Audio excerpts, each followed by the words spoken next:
Bienvenidos, alumnos del quinto B del plantel 2, turno matutino. Vamos a continuar con el bloque uno, el tema número 2 para la materia de probabilidad y estadística, que es técnicas de recolección de datos. Entonces, vamos a ver primero a qué se refiere la técnica de recolección de datos. Esto se refiere al uso de una gran diversidad de técnicas y herramientas que pueden ser utilizadas por un analista para desarrollar los sistemas de información. Los más importantes son la encuesta y la entrevista.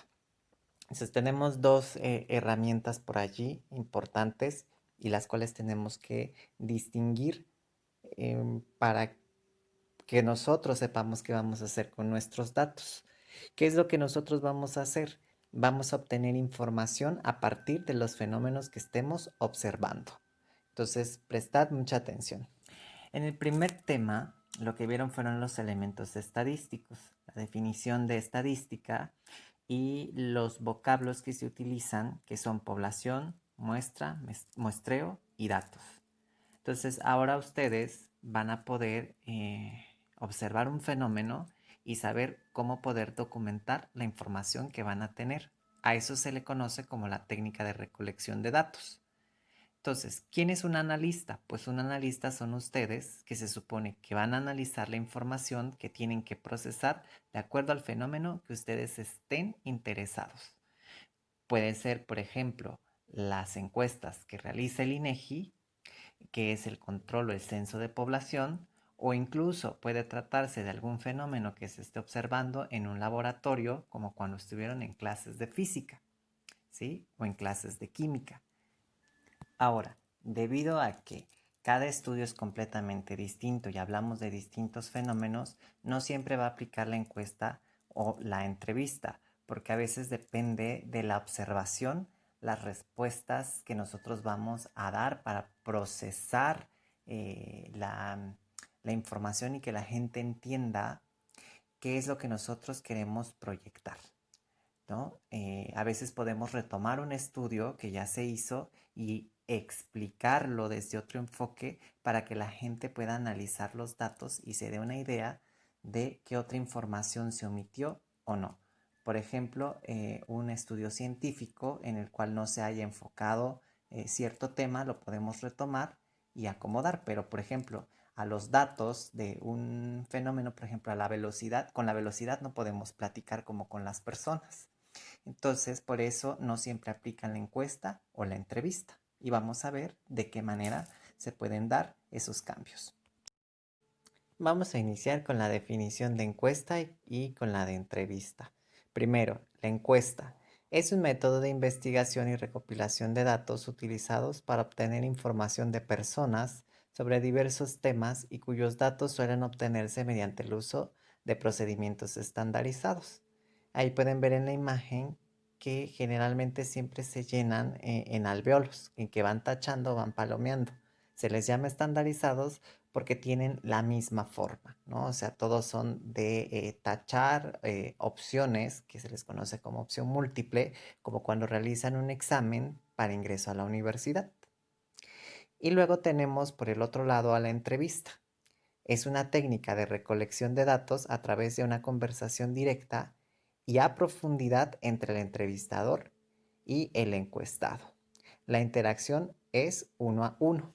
Entonces, fíjense por allí que la diferencia que tienen ambos, a pesar de que vienen en forma de preguntas, es que en la entrevista solamente puedes hacerla con una persona, mientras que la encuesta la puedes aplicar a todas al mismo tiempo, porque en la entrevista, pues en el circuito del habla nadie se escucha si todos hablan al mismo tiempo, no se entiende absolutamente nada, entonces por eso es que debe de ser uno a uno.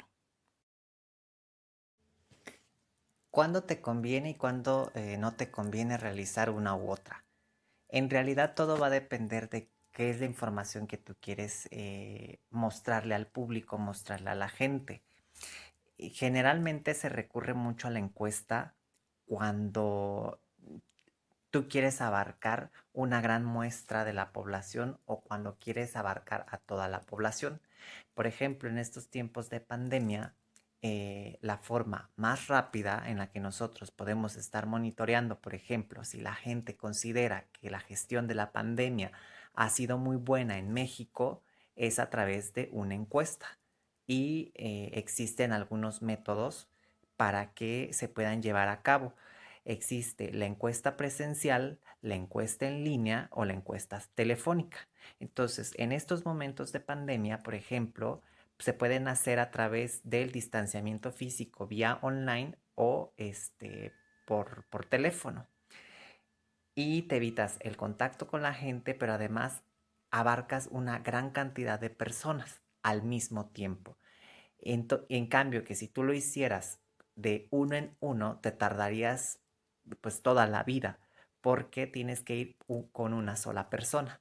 Ahora, si lo que tú quieres es conocer la información de una sola persona para dársela a conocer al mundo o de un grupo reducido de personas, entonces haces lo que los medios de comunicación tienen un programa en el cual entrevistan a una o dos personas o un grupo reducido de 4 o 5 en el que se va estableciendo una charla, una opinión o una crítica y en el que se van tomando datos importantes que después el entrevistador puede dar a conocer a las personas. Y de la misma manera también puede ser online, puede ser telefónica o puede ser presencial, perdón, disculpen ustedes. Entonces, vemos los dos ejemplos, ¿no? Lo que es la encuesta y la entrevista. Ya dependerá de ustedes de qué manera quieren darla a conocer a su público el proceso de recolección de datos. Que en el siguiente bloque vamos a ver cómo se puede proyectar ya de manera matemática en gráficos y en curvas, ¿no? Yo creo que en esta ocasión vamos a trabajar sobre todo con datos que tienen que ver con la situación actual que estamos atravesando en los tiempos de pandemia. Entonces, vamos a continuar adelante con este tema de la encuesta y la entrevista para ver qué otras cosas podemos obtener de ellas. Bien, veamos. Tipos de encuesta. Y esto también aplica a las entrevistas, ¿no? Existen abiertas y existen cerradas. Entonces, ¿qué características tienen las encuestas abiertas? Pues bueno, es que permiten que a la persona a la que va a responder pueda ampliar su respuesta, no es restrictiva. Mientras que la cerrada, si lo es, te da opciones muy reducidas. Por ejemplo, tenemos la opción abierta, ahí te pregunta cuál es tu colonia y está esperando a que tú escribas el nombre de tu colonia. Mientras que en la cerrada tenemos, por ejemplo, 5 opciones, ¿no? Centro, norte, sur, oriente o poniente. Y tienes que escoger alguna, no hay margen. De esa manera se restringe mucho la pregunta que tú quieres hacer, ¿no? Ahora, ¿de qué va a depender? Pues va a depender de cómo tú quieras mostrar tu estudio. O sea, si quieres hacer un estudio personalizado para decirle a la sociedad, mira, escuché la información de todas las personas y la estoy colectando, o bien si quieres decir que pues escuchaste a la mayor parte de la población de una manera restrictiva. Se recomienda usar las encuestas cerradas cuando es un grupo de personas muy numerosas. Otro ejemplo es cuando preguntamos la edad de una persona. Si tuviéramos a 5 personas, podríamos aplicar una encuesta abierta y preguntaríamos si podríamos acomodar esos datos en un rango de edades. En cambio, si tenemos a 1000 personas, de las cuales queremos conocer su rango de edad, sería conveniente aplicar una encuesta cerrada porque nos ahorraría tiempo en el proceso de entrevistarnos. Entonces, puedes hacer uno incluso en el que vayas poniendo las edades de 15 años en 15 años y restringir la cantidad de respuestas para que no consumas tantos recursos como por ejemplo el papel y la persona tampoco se sature al momento de estar viendo. Estas herramientas tienen su truco porque también es importante que la persona a la que tú vas a entrevistar o de la que quieres obtener información pues no sature su vista, no se canse y entonces te pueda dar información y no se desespere y pues no te quiera hacer la encuesta, ¿no? Entonces tenemos que saber cómo llegarle a la gente y para eso existen los diseños, para eso existen los publicistas o podemos retomar alguna idea de algún autor para hacer muy interactiva nuestra encuesta o nuestra entrevista. Entonces vamos a checar la siguiente información. ¿Qué va a pasar cuando yo tenga datos a analizar en los que no sean personas las que me proporcionen la información?